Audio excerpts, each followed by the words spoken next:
और श्री सर्वोत्तम जी में ये आयो के कृष्ण हास्य। जीजा नमस्कार। कृष्ण हास्य को वो बतायो तो कि हास्य यानी मुखारविंद। तो मुखारविंद है जो पूरे श्रीअंग में प्रधान है। या के लिए कह रहे हैं कि कृष्ण को हास्य है यानी ठाकुर जी के मुखारविंद स्वरूप श्री महाप्रभु जी हैं। तो आपको मतलब प्रधानता यानी कि मुख्यता सब जगह रहेगी, पुष्टि में भी और ठाकुर जी में भी, स्वयं में सब जगह मतलब ठाकुर जी महाप्रभु जी की मुख्यता बताई गई है। और वहां में आपने तृतीय अध्याय को जो समन्वय आपने बतायो कि जा प्रकार से ठाकुर जी प्रकट भय, ऐसे ही यहाँ पे कृष्णा से और मतलब प्रकार सु काल, वायु, जल, अग्नि, पृथ्वी, सब कछु नदी वगैरह सब कछु जो अनुकूल हो गए, यानी अपनो सर्वस्व उत्तम जो चीज है वो ठाकुर जी के सम्मुख लानो, ऐसो जो सबन के हृदय में आयो, वो प्रकार पूरो काल के वामे बतायो गयो है कि काल के यानी का तृतीय अध्याय में बताया गया। सबन की अपनी उत्कृष्टता, अपनी योग्यता, वो सबन ने ठाकुर जी प्रकट भय है तो हमारो प्रीतम प्रकट भयो है, ये सोच मतलब विचार के प्रसन्न होके और सबन ने अपने अपने पास जो उत्तम वस्तु है उनको ठाकुर जी के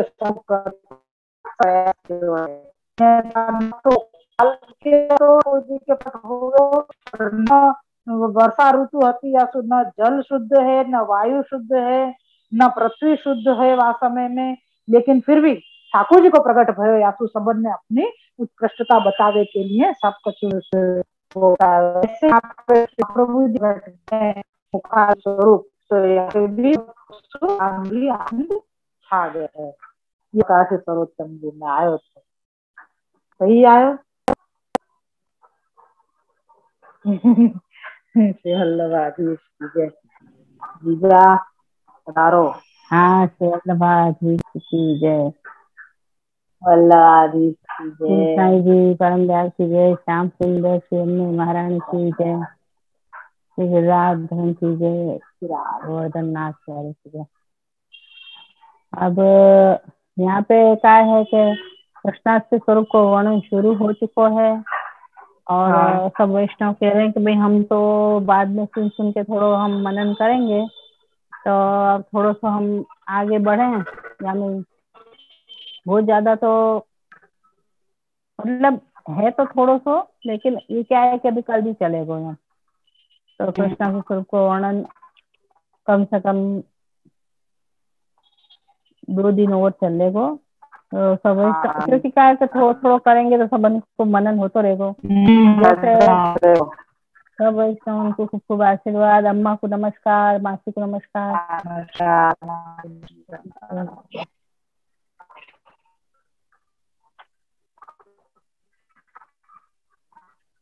अपन ने ये देखो कि प्रधानता को जो गुण है, प्रधानता को जो स्वरूप है, वो यहाँ पे श्री महाप्रभु जी को नाम के संग अध्याय को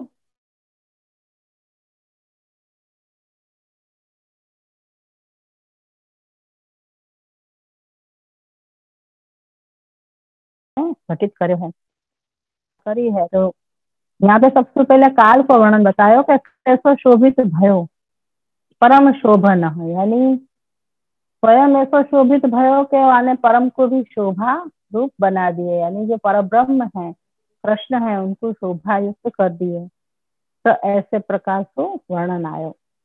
तो अब अपन ये कह रहे हैं कि भाई कृष्णाष्टमी स्वरूप को या के संग का समन्वय हो रहा है। तो क्या है कि हमें जो प्रधानता गुण आ रही है तीसरे अध्याय में कि भाई काल भी सुशोभित हो रहा है, फिर वाके संग संग जो 5 तत्व हैं, पृथ्वी, जल, वायु, आकाश, अग्नि, ये सब भी सुशोभित हो रहे हैं।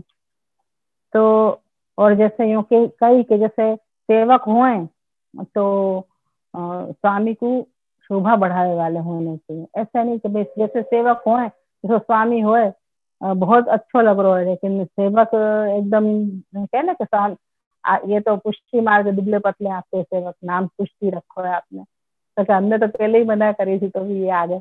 तो प्रकार का तो यहाँ पे जो काल ने अपनी शोभा दिखाई संबंध को, कि भाई ऐसे हमारे जो प्रियतम हैं, यानी हमारे हमको देने वाले सब कुछ, वो स्वयं प्रकट हो रहे हैं।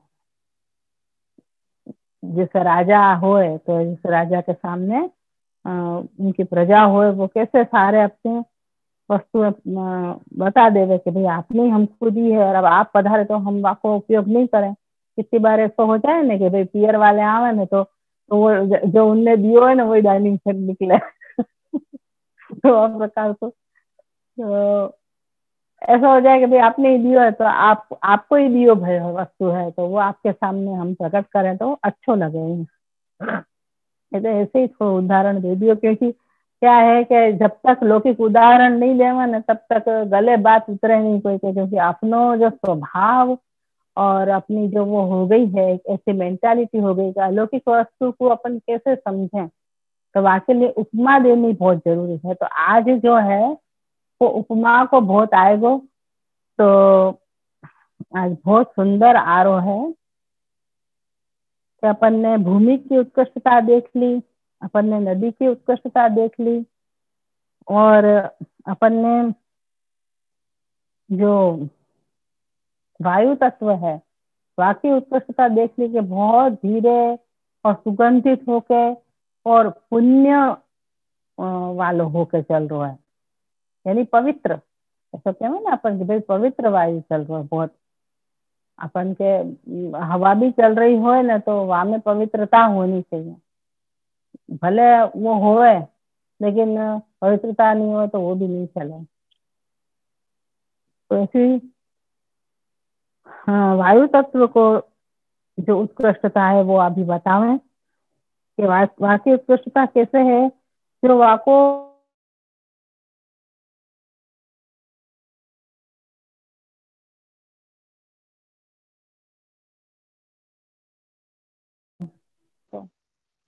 है कि वाको स्पर्श अच्छा लग रहा है, जैसे पुण्य गंध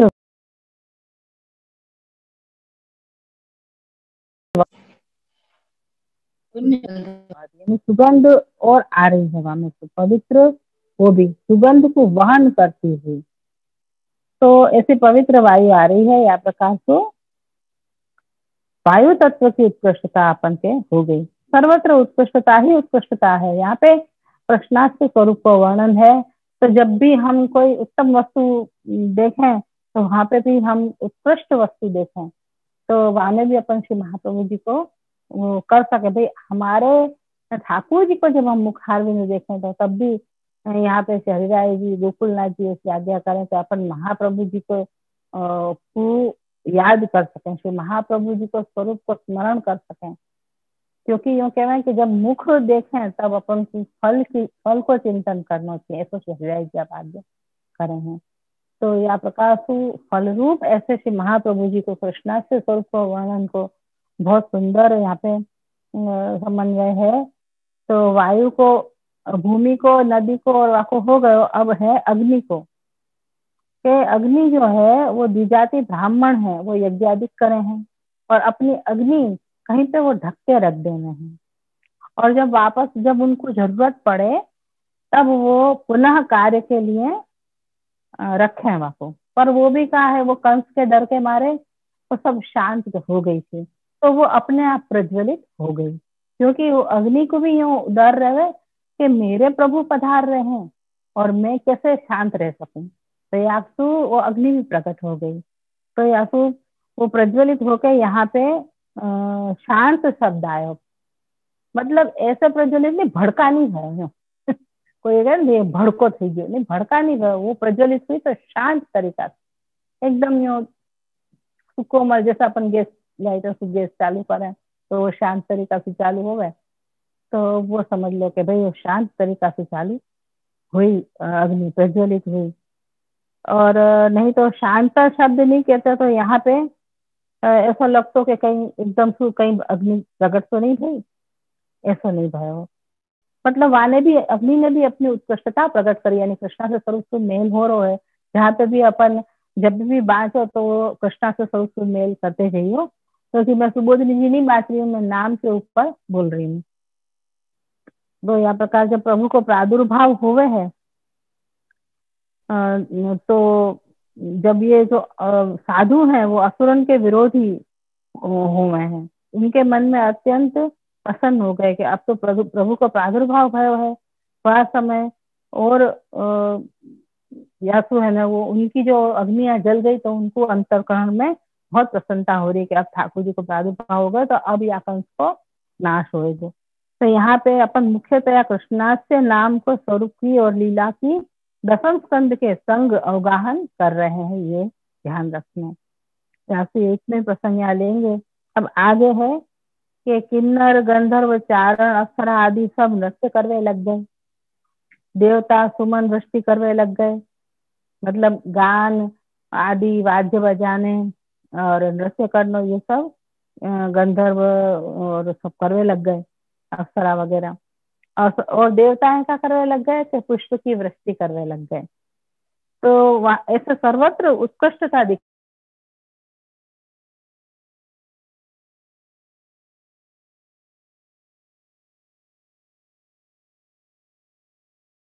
है। वो गान वाद्य, वो एक बहुत ही अच्छी यहाँ में पंक्ति है, वो बहुत सुंदर करी है कि मंदम मंदम जल धरा जगर जू अनुसागरम। ऐसे यहाँ में आगे बादल के लिए, मतलब बादल कैसे उत्कृष्ट भोरो है, क्योंकि बादल को तो अंदर से खूब खुशी हो रही है।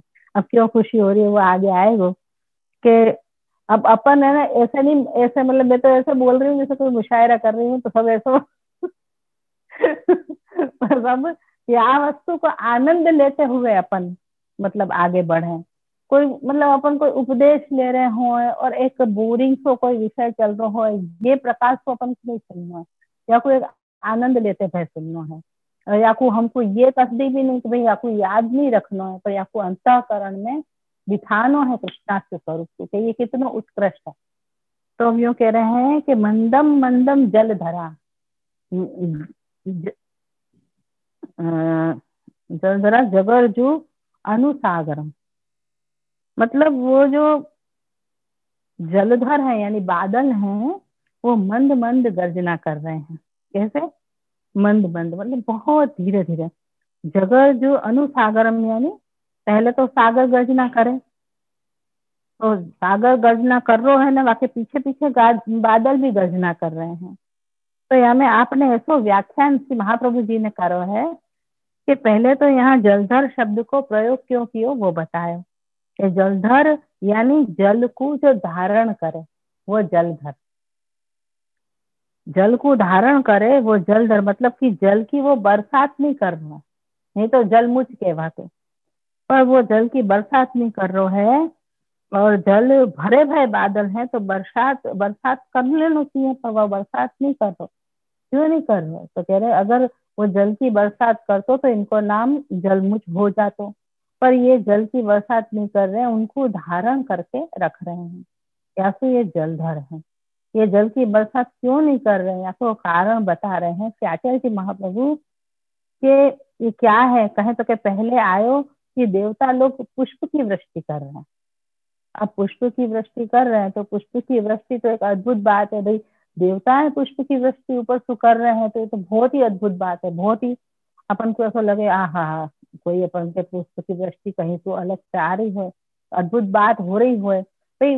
वो कौन प्रकट हो रहे हैं, तो वो तो देवाधिदेव और ऐसे काल के भी काल, ऐसे जो ठाकुर जी हैं सबको देवे वाले आप पर ब्रह्म प्रकट हो रहे हैं, तो पुष्प की वृष्टि हो रही है, तो वो अद्भुत बात है। पर जब जल बरस जाएगा, मतलब बादल बरस जाएंगे, तो वो तो कोई अद्भुत बात नहीं होगी, वो तो सामान्य बात है भाई। बादल में जल भरो भरो होगा और वो अगर बरसात कर देगो तो कोई बाकी अद्भुतता प्रकट नहीं होगी यहाँ पे। तो यासु ये अद्भुतता वाली बात नहीं है, यासु वो वृष्टि नहीं कर रहे हैं। और दूसरों वो गर्जन वल्लभाधीश की जय।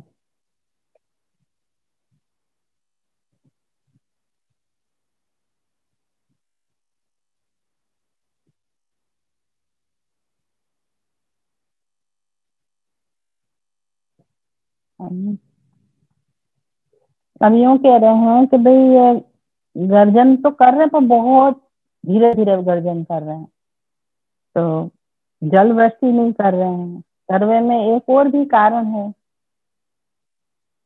तो क्या कारण है?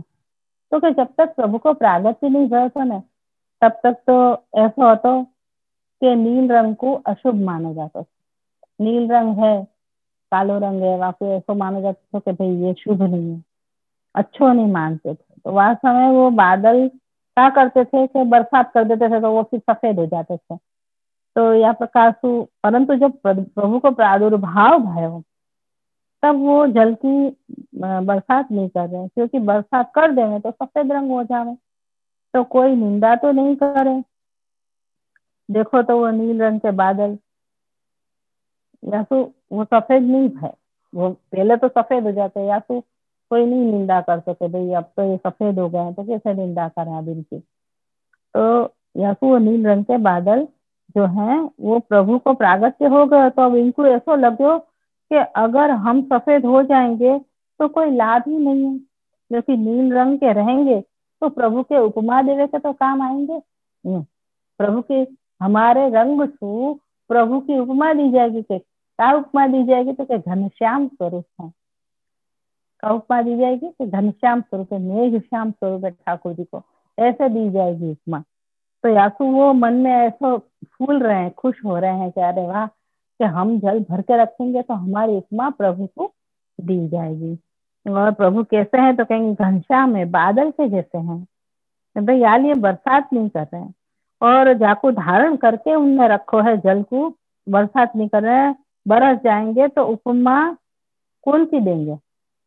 या तो ये आगे ऐसा कहें कि उपमा देने के लिए वो केवल ये बादल थोड़ी है, यूं फिर कह रहे हैं कि ये भाई उपमा खाली बादल की दी जाएगी, ऐसा कछु थोड़ी, मरकतमणि भी है, कमल भी है,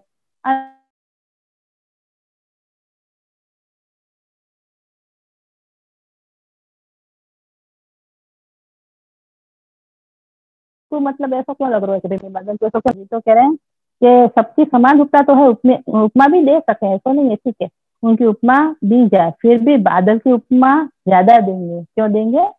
कि वहां को एक कारण और है कि जब आप स्वामिनी जी के सहित विराजेंगे तब ये कमल वगैरह की उपमा इतनी मतलब मजेदार नहीं होगी। क्यों नहीं होगी?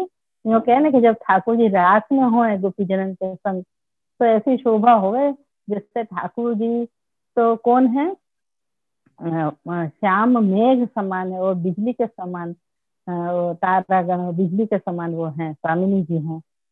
तो यूँ कह रहे हैं कि स्वामी जी हैं सब बिजली के समान लगे, तो बादल तो बिजली होए, तो वो बादल भरो हुआ हो पानी, पानी के घर्षण से बिजली पैदा होगा, तो वो दोनों बादल और बिजली मिलेंगी तो युगल स्वरूप को भी उपमा बादल को मतलब बादल से दी जाएगी, तो ये बिजली फिर उपमा देने में और सुंदर लगेगा। या तो वामे काम आ जाएगा, या तो बादल को एक अपने मन में हर्ष हो रहा है, या तो वो जल नहीं छोड़ रहा है। ठीक है ना कि भाई जल धर रह रहा है, जल छोड़ नहीं रहा है, इतना मतलब सुंदर यहाँ में वर्णन आयो है कि भाई ये मुख्यतः मतलब ये सब सब जो है वहां पे काल के अधीन जितनी भी वस्तुएं हैं वो कैसे कैसे प्रभु को समर्पित हो रहे हैं। क्या आगे भी यूँ कहना ना कि जब ठाकुर जी ब्रज में पधारे हैं तो ऊपर बादल रहे, धीरे धीरे वो इतनी छोटी छोटी नन्ही नन्ही बूंदे, ठाकुर जी तो गर्मी के दिन हो में उष्ण काल हो, छोटी छोटी बूंदे डाले। तो वाकु ये भी है कि अब प्रभु जब मतलब वन में पधारेंगे तब हमेशा मेरी जरूरत रहेगी, तो वाकु हर समय वाकु हर्ष अनुभव हो रहा है, तो वो जल नहीं छोड़ रहा, जल को धारण करके रख रहे हैं। तो कह रहे हैं मंदम मंदम जलधरा, यहाँ पे जलधर शब्द को प्रयोग जल मुझ को नहीं किया। जल जलधर भर के रखेंगे तो बिजली भी होगी, तो प्रभु के साथ स्वामी जी की भी उपमा होगी। असो ही मंद मंद जल धरा, यानी मंदम मंदम बहुत मतलब गर्जना कर रहे हो, मंदम मंदम तो वो गर्जना कर रहे हो कि भाई मेरी उपमा ऐसे दी जाएगी। तो सब ये मतलब अपन जब बोल रहे हैं तो वाणी में भी कितनी उत्कृष्टता उत्पन्न हो रही है कि कृष्णा से स्वरूप जो मुख्य है, जो ठाकुर जी के मुख को स्वरूप है, तो आपके स्वरूप को वर्णन करते हुए यानी जो तीसरे अध्याय में आरोह है, तो वाणी में भी अपनी उत्कृष्टता उत्पन्न हो रही है, क्योंकि अपन जो बोल रहे हैं वहां में आनंद की अनुभूति हो रही है, सबको ऐसे आनंद की अनुभूति हो रही है। तो ये प्रधानता वाले अर्थ को अपन को लेके चलना है। वाणी की भी उत्कृष्टता यहाँ पे दिखाई दे रही है। तो यूँ कह रहे हैं कि जगरजू अनुसागरम, वहां के बाद ऐसी आज्ञा कर रहे हैं कि जगरजू अनुसागरम, यानी सागर पहले गर्जना कर रहे हैं और बाद में बादल गरज रहे हैं, अनुसागरम। तो यानी बाकी पहले तो सागर गर्जना कर रहे हो, तो सागर को गर्जना करने की क्या जरूरत पड़ी, यूँ कह रहे हैं। तो सागर को गर्जना करने की क्यों जरूरत पड़ी कि वाकु मन में ऐसा गर्व आयो कि भाई मेरी उपमा ठाकुर जी को गंभीरता से नहीं दी जा रहा है कि प्रभु कितने गंभीर है, के सागर के समान गंभीर है ना। तो ऐसे वाकु दी जाए उपमा तो सागर की, ठाकुर जी की। तो वह गर्व के कारण वो गर्जन कर रहे हो कि भाई मेरी उपमा ठाकुर जी को दी जाए, मैं कितो गंभीर है, ऐसे धीरे धीरे गर्जन कर रहे हो। तो समुद्र को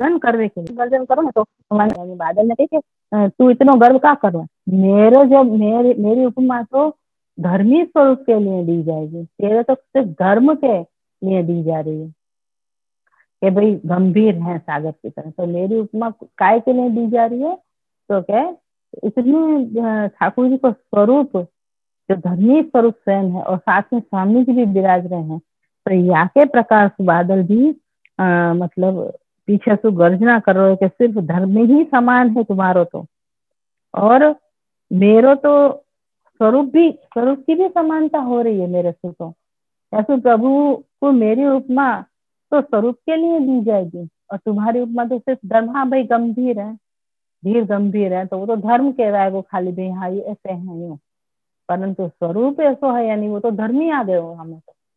तो यासु बहुत ज्यादा है, यासु वो पीछे सु ये भी गर्जना। अब यहाँ पे यूँ करें कि गर्जन भी ऐसा हो रहा है कि सिद्ध चारण गंधर्व आदि भी आए थे, तो गायक वादक सब हते, उनको गीत भी सुनाई नहीं पड़े, ऐसो गर्जन भी कहा काम को। तो ये कह रहे नहीं नहीं ऐसा नहीं करो, रसाभास हो ऐसो काम नहीं किया है इनने, मंदम मंदम यानी बहुत ही धीरे धीरे गर्जन करो, जासु गीत में भी कोई खलल नहीं पड़े, रसाभास भी नहीं होवे, वाद्य की भी ध्वनि आवे और गीत भी सुनाई पड़े, ऐसे उनने गर्जना करे। तो गर्जना भी सुनाई दी है और गर्जन ऐसा लगे जैसे कोई ताल बजे ढम ढम ढम ढम ढम, मैंने एक कान में एक वो आ जाए, ऐसे करके नहीं गर्जना करिए, परंतु साथ में जैसे ताल बज रही हो ना, जैसे गीत वाद्य भी बज रहे हैं, गीत भी गव रहे हैं, साथ में ताल भी पड़ रही है, तो वह प्रकार से उनने गर्जन करो, मतलब जैसे ताल सुताल व्यवस्थित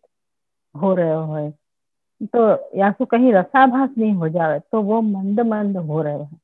तो ऐसे सब जगह उत्कृष्ट वातावरण वह समय हो गयो है कि जहाँ समय प्रभु को प्रादुर्भाव भयो है वह समय अभी अपनो जो विषय है वो श्री महाप्रभु जी को नाम है, ये बार बार यासु कहना पड़े कि भाई अपन वो अध्याय काय के लिए ले रहे हैं कि कहाँ कहाँ उत्कृष्टता दिखाई पड़ रही है। जैसे जलधर ने अपने अंदर कैसे उत्कृष्टता बताई, सागर ने अपने अंदर कैसे उत्कृष्टता बताई, तो वह प्रकाश को बतावे के लिए। दूसरी ओर अपनी एक बात है जो प्रभु हैं उनको प्रादुर्भाव भयो, तो यासु ऐसा काल है, और यूं नहीं समझना कि कोई बालक जैसे अच्छे मुहूर्त में भयो हो तो सब वो अच्छो हो गए, तो यहाँ पे ऐसी स्थिति नहीं है। यूँ कह रहे हैं यहाँ पे एक ऐसी स्थिति है कि ठाकुर जी तो स्वयं भू है, वो तो स्वयं को प्रागट्य आपको भयो है, तब काल ऐसे हुआ, काल ऐसो हतो यासु ऐसो प्रागट्य नहीं भयो है, यह प्रकार से यहाँ में वर्णन है। तो आपको स्वरूप जो है वो कालातीत है, तो आपने ये सब जो काल के और ये सब स्वरूप जो प्रकट किए वो आपने क्या बताया अपना ऐश्वर्य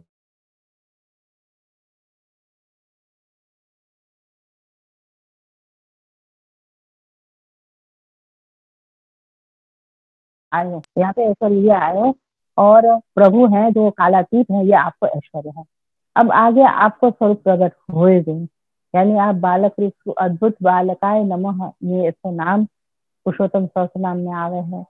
तो वह प्रकार से ये अद्भुत बालक प्रकट होंगे या हुए, तो आपको जो स्वरूप है वो आप स्वयं प्रकट कर सके। बाकी कोई और की ऐसी ताकत नहीं है कि प्रभु को प्रकट नहीं होना हो और वो प्रकट हुआ है, ऐसे कोई की ताकत नहीं है। प्रयासो ये कह रहे हैं कि वो आपको वीर्य है, वो आपको पराक्रम है। तो यह प्रकार से अपन ने ऐश्वर्य को ठाकुर जी को वर्णन सुनो कि ये कृष्णा के स्वरूप में कहाँ कहाँ उत्कृष्टता तीसरे अध्याय में दिखाई है। और अब ये जो आएगो ये आगे ठाकुर जी के स्वरूप आदि को वर्णन आएगा कि आपके श्री हस्त में शंख गदा पद्म वगैरह हैं और आप ऐसे प्रकट भय हैं कि आपके अंबुज क्षण, यानी आपके जो नेत्र हैं वो कमल के समान है। ऐसे आप जो आपको स्वरूप प्रकट भय है, बालक को का अर्थ है वो सब अपन आगे से देखेंगे कि कहाँ कहाँ उत्कृष्टता आपने बताई है कि आपके स्वरूप में, आपके गुणन में, आपके लीला में, आपके नाम में कहाँ कहाँ कि महाप्रभु जी सामंजस्य हो रहे है, तो वो अपन देखेंगे। अभी यहाँ पे यहीं तक पूरा कर रही हूँ और सब वैष्णव को इनमें सुखा का याद रहे वो थोड़ा तो पूछना है मेरे, तो वो थोड़ा बताओ तो आनंद आवे ऐसे देख काल को और क्या कहते हैं पृथ्वी जल आकाश वायु तेज वो सब है जो पंच तत्व है वो, और इनमें और जलधर और सागर में कि ये मतलब कैसे प्रकार से इनने अपनी उत्कृष्टता ठाकुर जी के आगे प्रकट करी। शोभा युक्त तो हो गए, मतलब प्रभु को कहीं भी श्रम न पड़े, यही पुष्टि मार्ग को धर्म है और यही से महाप्रभु जी की इच्छा है कि भाई यह प्रकार से प्रभु को जाने अपन, और प्रभु की सेवा में जब अपन जाए तब आपको अपन अमान्य रखें कि भाई आप कौन हैं और आप महाप्रभु जी की कृपा से अपने माथे विराज रहे हैं और महाप्रभु जी को स्वरूप है वो जानेंगे तो उनकी वाणी को जो भाव है वो अपन को समझ में आए, वो आपकी जो बोधनी जी आदि में जो वो है तो अपन को समझ में आ गया। तो नाम की जो वो चल रही है अपने, तो आप वो अपने अंतःकरण में धारण करें। आनंदाय नमः श्री कृष्ण शरणम मम, परमानंदाय नमः श्री कृष्ण शरणम मम, श्री कृष्णाचार्य नमः श्री कृष्ण शरणम मम। कृष्णाचार्य नमः को और वर्णन है तो वो अभी बस यहाँ पे अभी मैं पूरा कर रही हूँ वल्लभ की कृपा से, और सब वैष्णव उनको खूब खूब आशीर्वाद। तनु आई कि नहीं, देख रही है कि नहीं कोई देख रहा है कि नहीं तो हाँ देख रही हूँ मतलब अभी चीजें इतने रोटी हुई आई है इनका मतलब अभी कीजिए। हाँ समझे। हाँ मेरे यहाँ में फोन में सब में चार्जिंग पूरा हो जाएगा अभी खत्म हो गया तो मेरा भी अब चार्जिंग हाँ मेरा भी चार्जिंग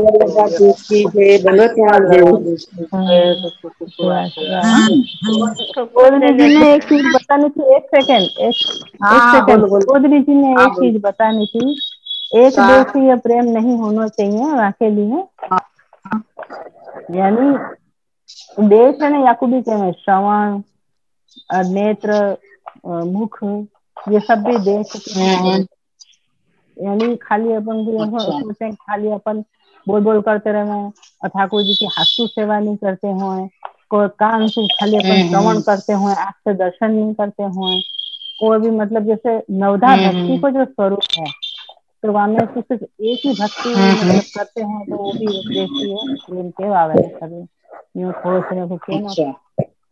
और एक असुर लोग जो जाने के सूरन को पक्ष विष्णु भगवान करें तो वो भक्तन के पक्षपाती हैं। तो प्रकाश आज आयो बहुत सुंदर आयो, मैं सब मनन करूं, और सब वैष्णव को भी यही कहूँ कि खूब मनन करें।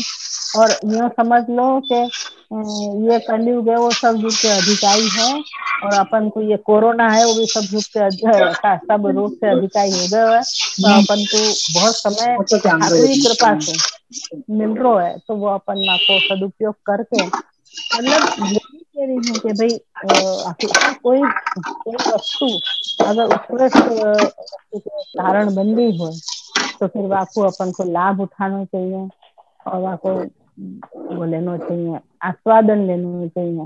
तो या के लिए अपनो देह है, तो वो एक देशीय प्रेम नहीं करना चाहिए, हर प्रकार से ठाकुर जी से प्रेम करना चाहिए।